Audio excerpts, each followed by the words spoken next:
فرش التراب يضمني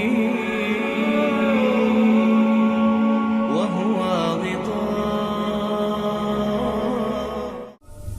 کوئی شخص یقین کے ساتھ نہیں کہہ سکتا کہ اب حالات کا کیا رخ ہوگا، اس لیے کہ ظاہر بات ہے قرآن مجید میں مستقبل کے بارے میں خود حضور سے کہلوایا گیا، وَإِنْ أَدْرِي أَقَرِيبٌ أَمْ بَعِيدٌ مَا تُوعَدُونَ. لوگوں مجھے معلوم نہیں ہے کہ جس بات کی تمہیں خبر دی جا رہی ہے وہ قریب آ چکا ہے یا دور ہے. وَإِنْ أَدْرِي لَعَلَّهُ فِتْنَةٌ لَكُمْ وَمَتَاعٌ إِلَىٰ حِينٍ.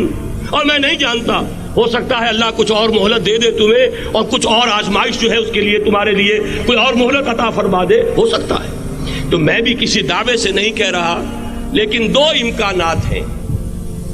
امکان نمبر ایک کیا ہے؟ ابھی عالم اسلام کا ایک سالڈ بلاک ہے جو یہودی ورلڈ آرڈر کی نگاہوں میں کھٹک رہا ہے. میں کھٹکتا ہوں دل یزدہ میں کانٹے کی طرح. اگرچہ ان کی اسٹریٹجی کیا ہے؟ ایک ایک کر کے ان کے حصے بکھرے کر کے تیا پانچا کرو. ابھی وہ بلاک کون سا ہے؟ ایران ہے، افغانستان ہے، پاکستان ہے، اور روسی ترکستان سے آزاد ہونے والی جو ریاستیں ہیں. یہ ایک سالڈ بلاک. یہ عجمی مسلمان عربی نہیں، عربی گئے، یہ نوٹ کر لیجئے. اس لیے کہ عربوں کو اللہ نے فضیلت دی تھی، محمد ان میں سے تھے صلی اللہ علیہ وسلم، یہ رتبہ بلند ملا جن کو مل گیا. لیکن ساتھ ہی اللہ نے دھمکی بھی دے دی تھی سورہ محمد میں، ان تتولوا یستبدل قوما غیرکم. اگر تم پیٹھ دکھا دو گے اس مشن کو جو ہم نے تمہارے حوالے کیا ہے، تمہیں ہٹائیں گے، کسی اور کو لے آئیں گے. اور یہ بات ہو چکی ہے 13ویں صدی عیسوی میں. 1258 میں جب سقوط بغداد ہوا ہے، عربوں کے ہاتھ سے عالم اسلام کی قیادت چھین لی گئی، معزول کر دیا. اس کے بعد قیادت کن کے ہاتھوں میں آئی؟ ترکوں کے ہاتھ میں. ترکان تیموری ہندوستان میں، ترکان صفوی ایران میں، ترکان سلجوقی مڈل ایسٹ میں، اور ترکان عثمانی کا تو کہنا ہی کیا ہے.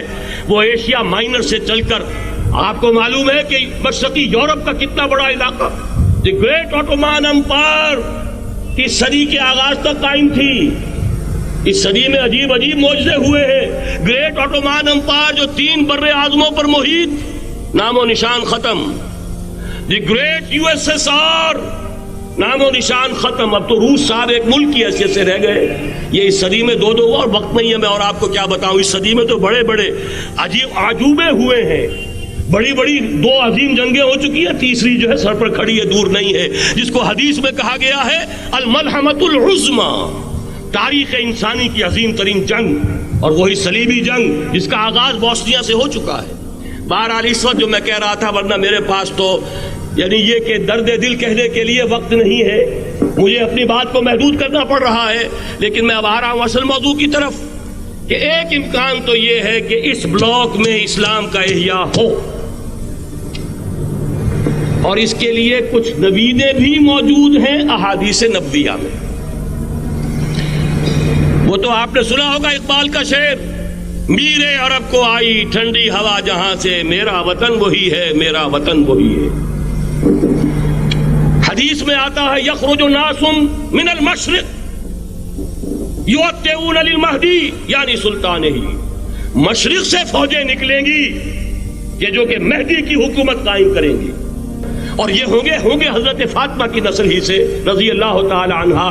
لیکن عالم عرب کے اندر پھر ایک طاقت بن کر ابھریں گے، باطل کی قوتوں کے خلاف جہاد کریں گے. لیکن ان کو مدد آئے گی 2 طرف سے. ایک زمینی مدد آئے گی مشرق سے، ایک آسمانی مدد آئے گی. عیسیٰ ابن مریم کا نزول، حضرت مسیح علیہ الصلوۃ والسلام جو زندہ آسمان پر اٹھائے گئے تھے نازل ہوں گے. اور در حقیقت ان 2 مددوں کے نتیجے میں پھر یہود کا قلع قمع ہوگا، اور یہی گریٹر اسرائیل ان کا گریٹر گریو یارڈ بن کر رہے گا، عظیم تر قبرستان بن کر رہے گا. اس کی بڑی واضح حدیثیں موجود ہیں، اس کی بڑی تفصیلی خبریں موجود ہیں. یہ